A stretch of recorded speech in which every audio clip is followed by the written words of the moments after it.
Olá pessoal, tudo bem? Eu sou a Carol e sejam muito bem-vindos a mais um vídeo do canal Vida Cristã. No último vídeo, nós falamos sobre a natureza de Deus, a relação entre o Deus Criador e Jesus e como eles são a fonte da vida, como a lei, a Bíblia, a palavra de Deus revela o caráter de Deus e como toda a Bíblia indica, aponta para Jesus Cristo. Eu vou deixar o card aqui em cima para vocês. Quem quiser acessar o último vídeo depois de assistir esse, fica à vontade. Hoje nós vamos falar sobre o inimigo de Deus. Nós vamos falar sobre o pecado original. E você sabe qual é o pecado original? Se você pensou no pecado de Adão e Eva quando eles estavam no Jardim do Éden, você errou. O pecado original, o primeiro pecado que o universo contemplou, infelizmente, foi o pecado de Lúcifer. E é sobre a rebelião de Lúcifer no céu que nós vamos falar hoje.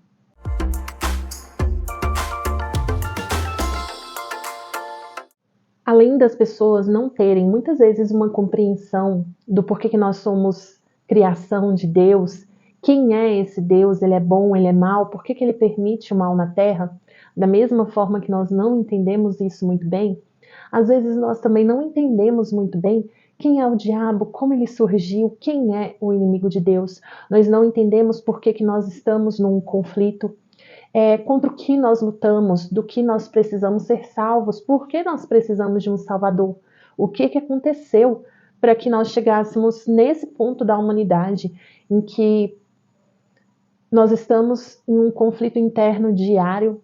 Esse conflito interno ele já está tão intenso que ele está sendo visível externamente e muitas pessoas ainda estão anestesiadas para ele. Então, para nós entendermos o grande conflito, essa batalha entre bem e o mal, o porquê que existe mal no mundo e o porquê que as coisas estão como elas estão hoje, para entender o grande conflito, é necessário também que nós entendamos não apenas a posição e o lugar de Deus como Criador, mas nós também precisamos conhecer o papel de Lúcifer, quem foi ele na criação e antes da fundação do mundo e quem é ele agora.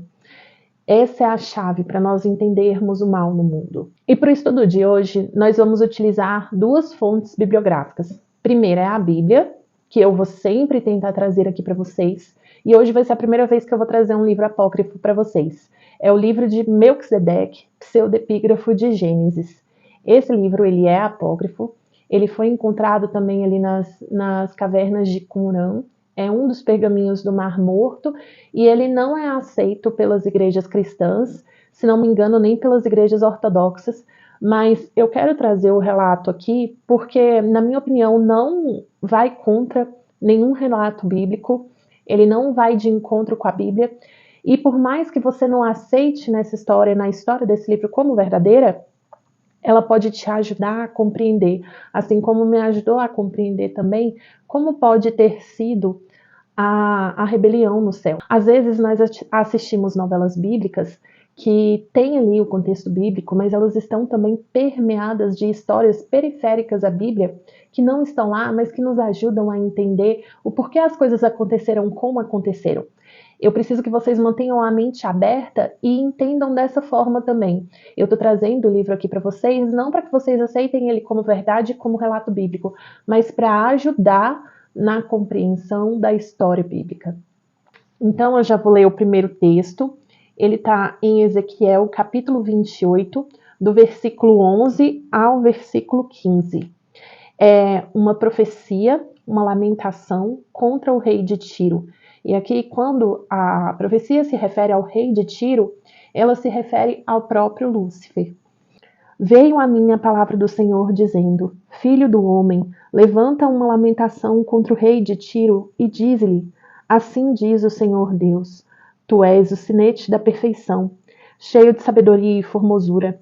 Estavas no Éden, jardim de Deus. De todas as pedras preciosas te cobrias: o sárdio, o topázio, o diamante, o berilo, o ônix, o jaspe, a safira, o carbúnculo e a esmeralda. De ouro se te fizeram os engastes e os ornamentos. No dia em que fostes criados, todos eles preparados. Tu eras querubim da guarda ungido, e te estabeleci. Permanecias no monte santo de Deus, no brilho das pedras andavas. Perfeito eras nos teus caminhos, desde o dia em que foste criado até o dia em que se achou iniquidade em ti. Aqui no relato de Ezequiel 28, de 11 a 15, é trazido uma descrição de Lúcifer no seu estado original. Quando Deus criou ele foi criado com tanta perfeição que ele foi chamado por Deus de selo da perfeição. Lúcifer era o selo da perfeição. Ele era um anjo querubim. Ele foi colocado acima de todos os outros anjos. Ele era tão perfeito que ele era todo coberto de pedras preciosas e os adornos dele eram ligados com ouro. Olha que posição de honra tinha Lúcifer. E aí, para corroborar com um relato bíblico, eu já quero trazer um trecho do livro de Melquisedeque que também fala sobre a criação de Lúcifer. E aí eu queria deixar claro para vocês que esse livro, o livro de Melquisedeque, pseudo-epígrafo de Gênesis, ele está disponível na internet em PDF gratuitamente. Se você quiser também, você pode adquirir ele na Amazon ou em outras livrarias para você ter um livro mesmo, físico. Eu gosto muito de livro físico, mas quando às vezes uma consulta mais rápida e tem os manuscritos do Mar Morto, tem em vários sites em PDF, então eu acabo usando o de um site mesmo.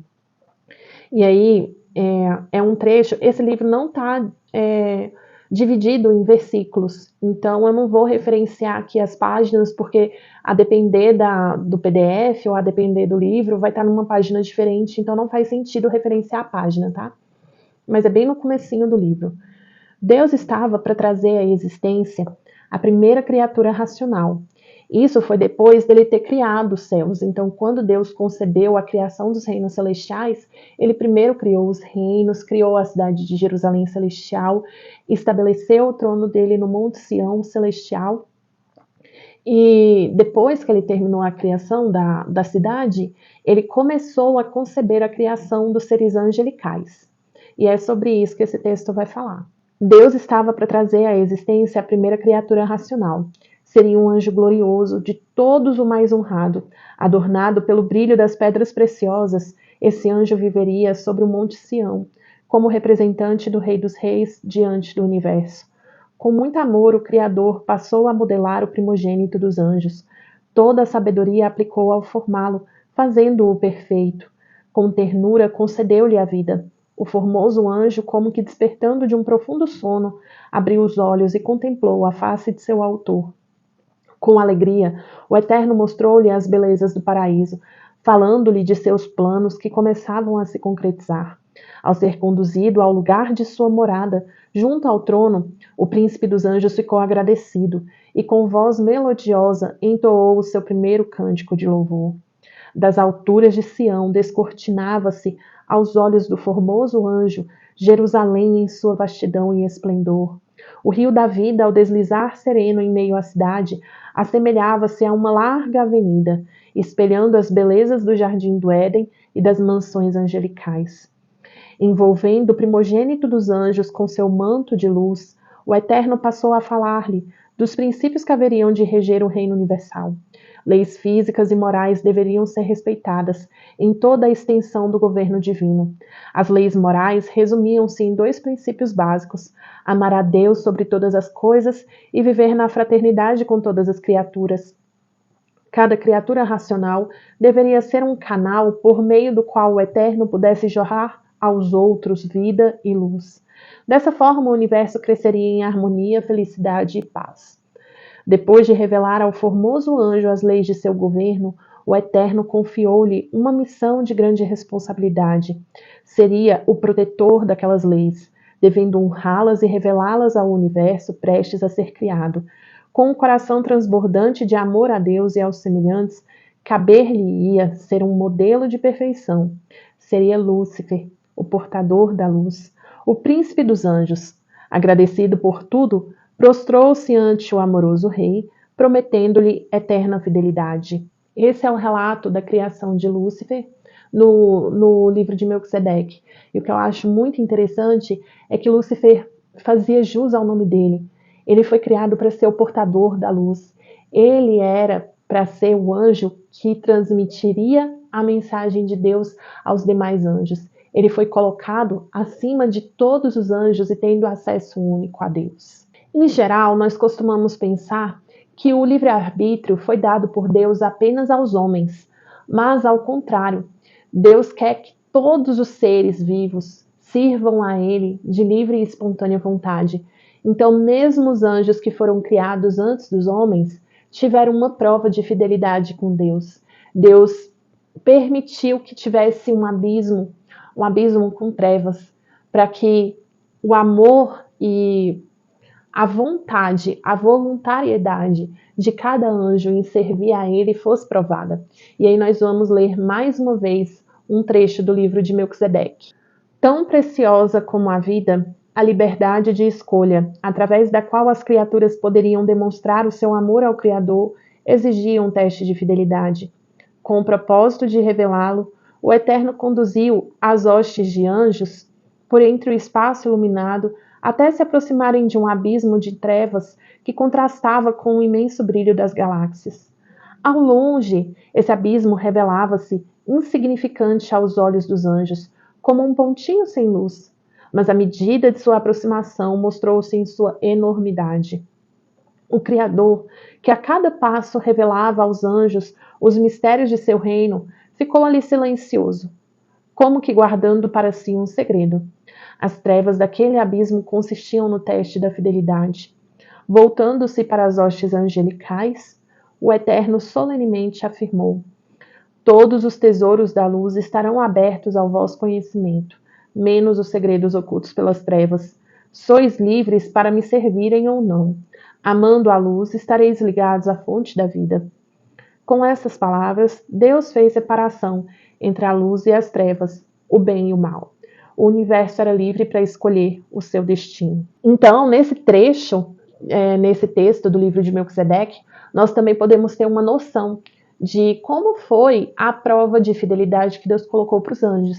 Nós vemos uma analogia parecida em Gênesis, quando Deus colocou ali no jardim do Éden a árvore da vida e a árvore do conhecimento do bem e do mal, sendo essas árvores o teste de fidelidade do homem. Como nós bem sabemos, no nosso caso, Adão e Eva infelizmente comeram da árvore do fruto do conhecimento do bem e do mal e pecaram, tornando a nossa natureza caída.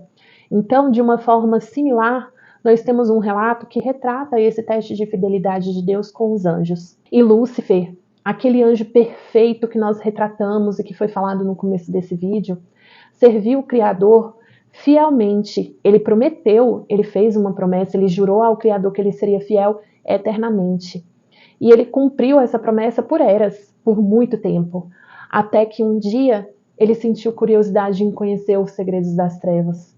Nesse dia, o coração de Lúcifer mudou. Primeiro, Lúcifer concebeu no seu coração a curiosidade. Ele ficou curioso pelas trevas. E ele foi até Deus e pediu a Deus que Deus revelasse para ele os segredos das trevas.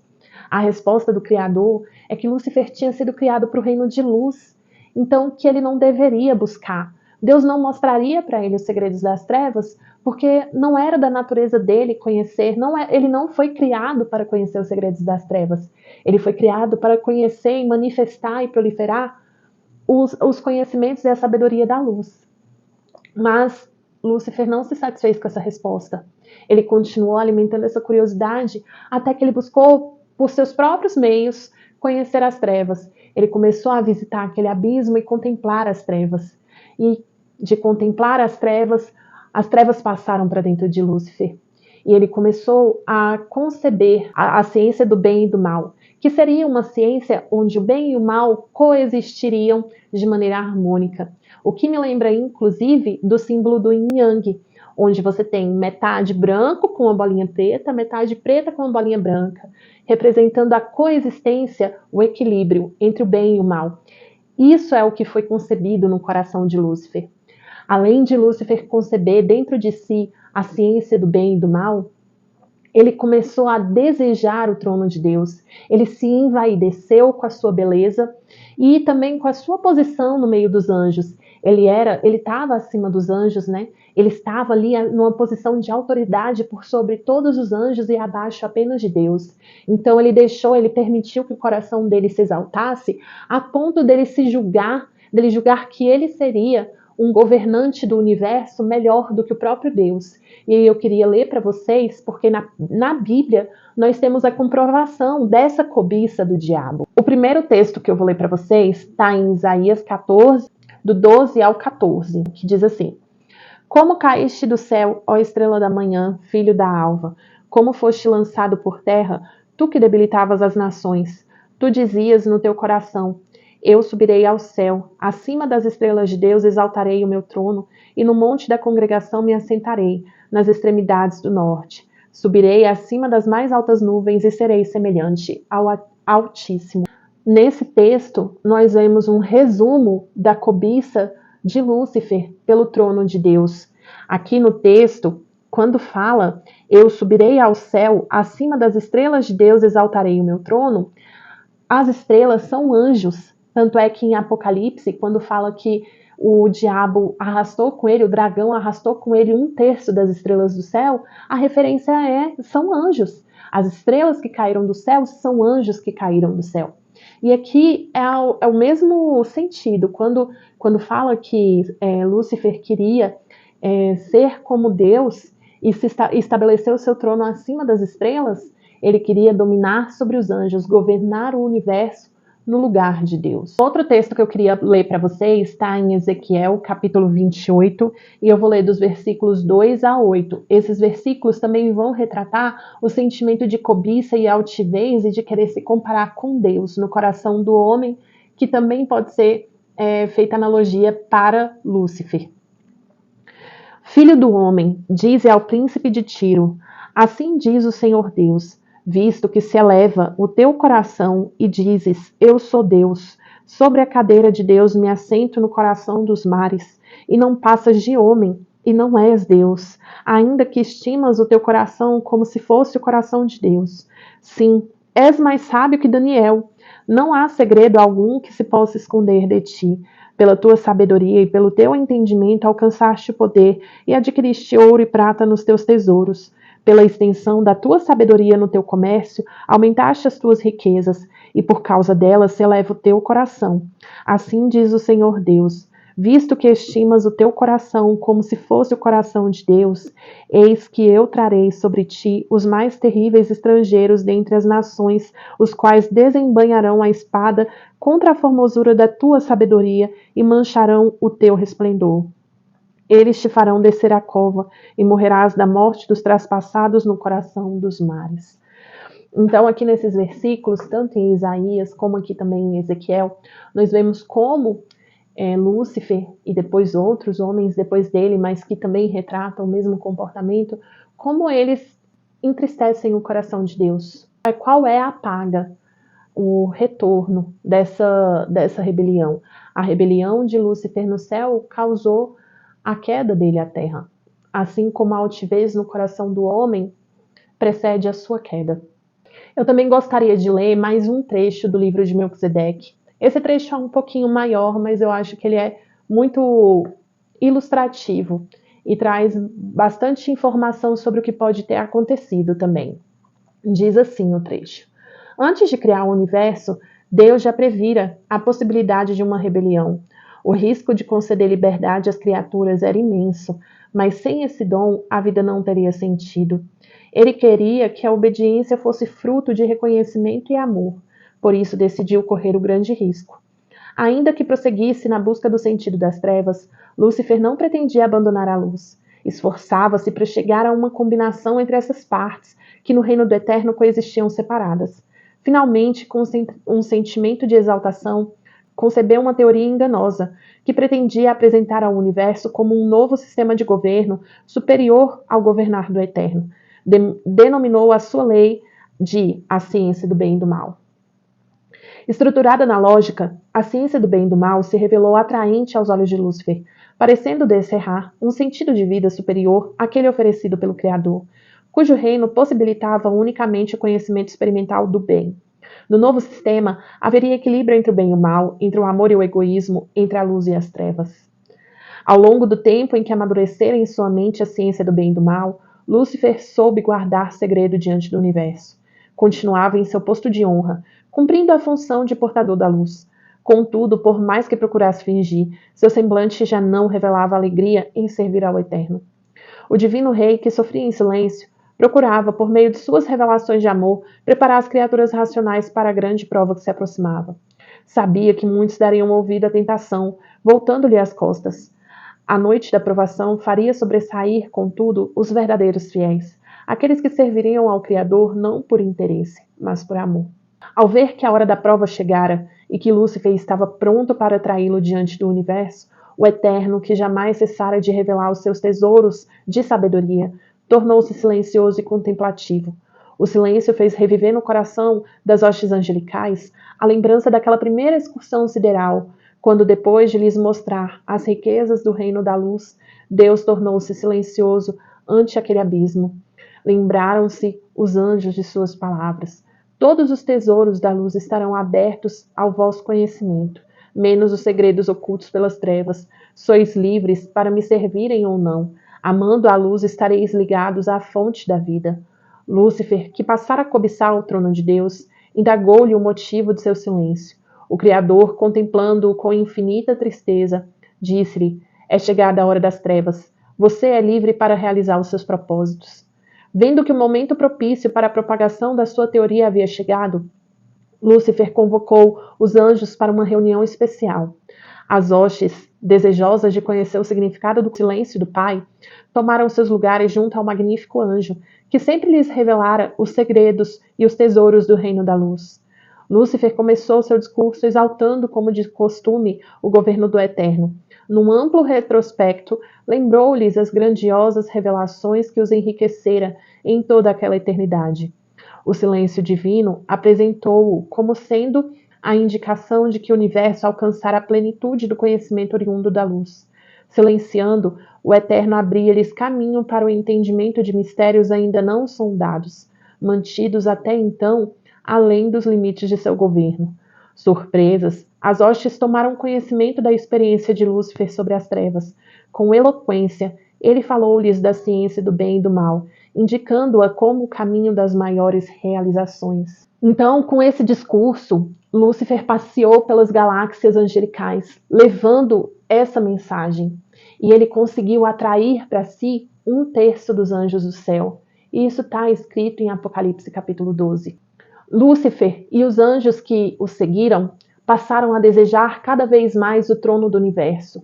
No começo, Lúcifer começou a achar que ele seria um governador do universo melhor do que Deus.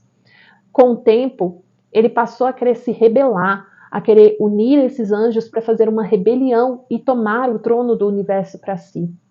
E aí eu quero ler mais um trecho do livro de Melquisedeque para vocês.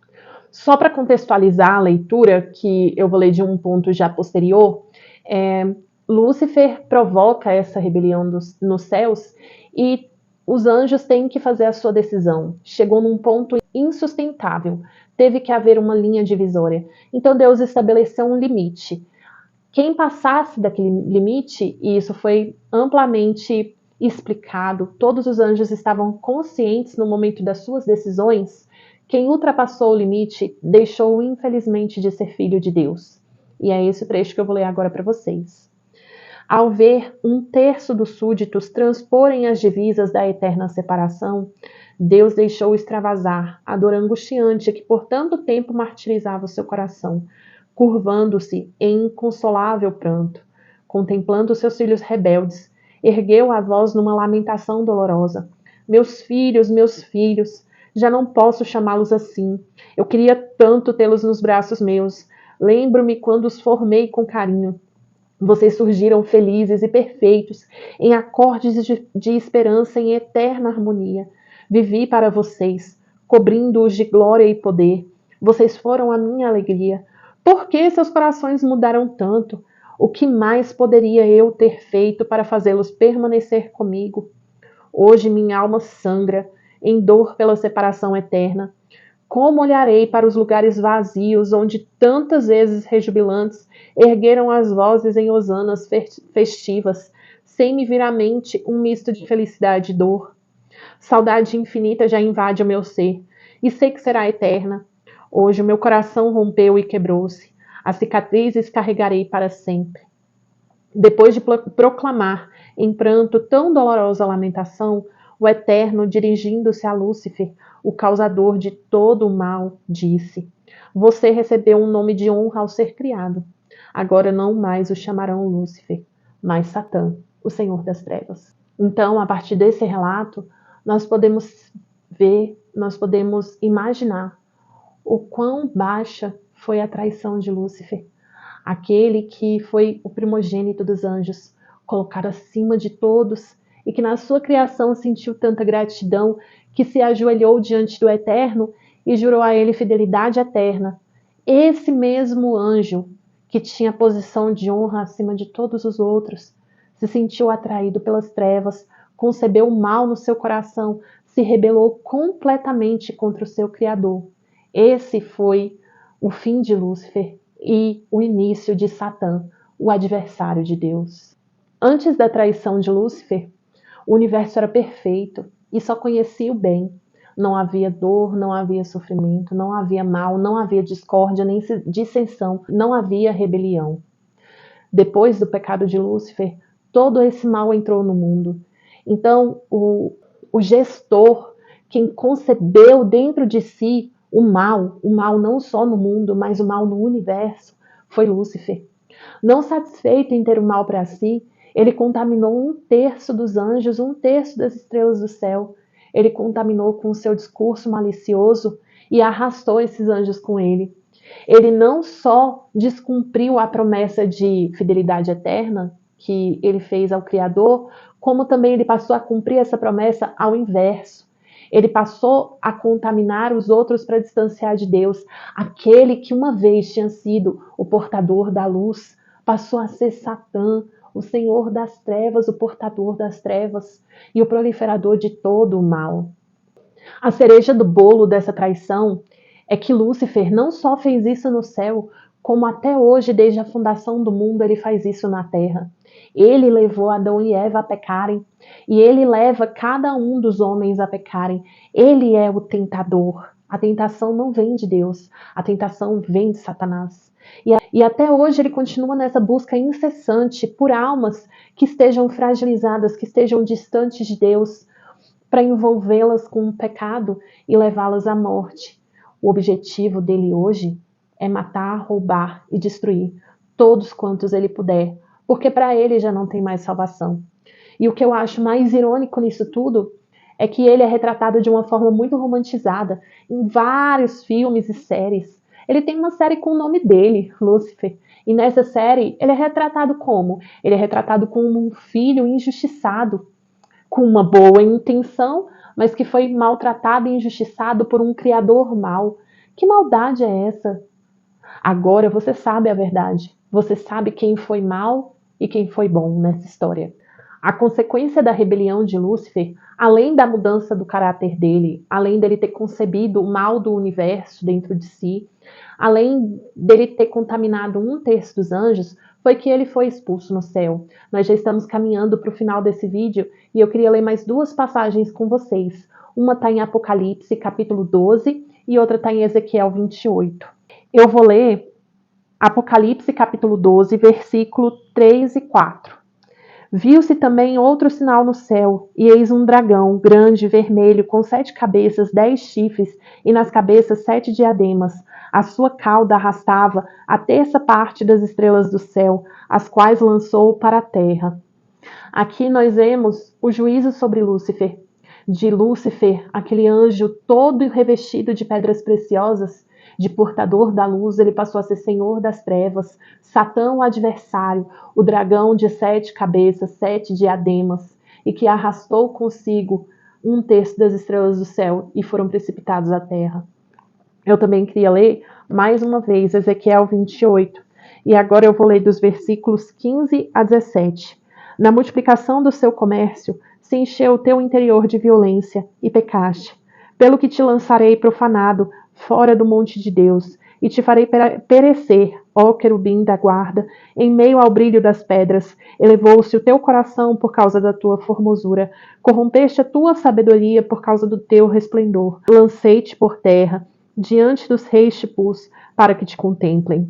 Então, quando Satã é lançado, é precipitado à terra, o céu deixa de ser o local desse grande conflito e a terra passa a ser o local da batalha entre o bem e o mal. Não se enganem, essa batalha continua até hoje e o local dessa batalha é o seu e o meu coração. Dentro de nós, todos os dias, é travada uma guerra entre o bem e o mal. A questão que resta é de que lado você está. O que é que está vencendo dentro de você? O que é que está prevalecendo dentro de você? É o bem? São as boas obras? São os bons pensamentos? É a meditação na palavra de Deus? Ou você tem se contaminado tanto com as coisas vãs desse mundo que as obras da carne já estão se manifestando e você está mais afastado de Deus do que nunca? Ou às vezes você nunca conheceu a Deus. Se você nunca conheceu a Deus, venha, corre, ainda há tempo. Todos os dias as misericórdias de Deus se renovam, mas é por tempo determinado. Então, pessoal, é isso. A guerra que foi travada no céu, agora é travada na terra, dentro dos nossos corações. E a pergunta que resta é: de que lado você está? Bom, pessoal, esse foi o vídeo de hoje. Eu espero que vocês tenham gostado. Eu espero que vocês se questionem e cresçam e evoluam. Tchau e até o próximo vídeo.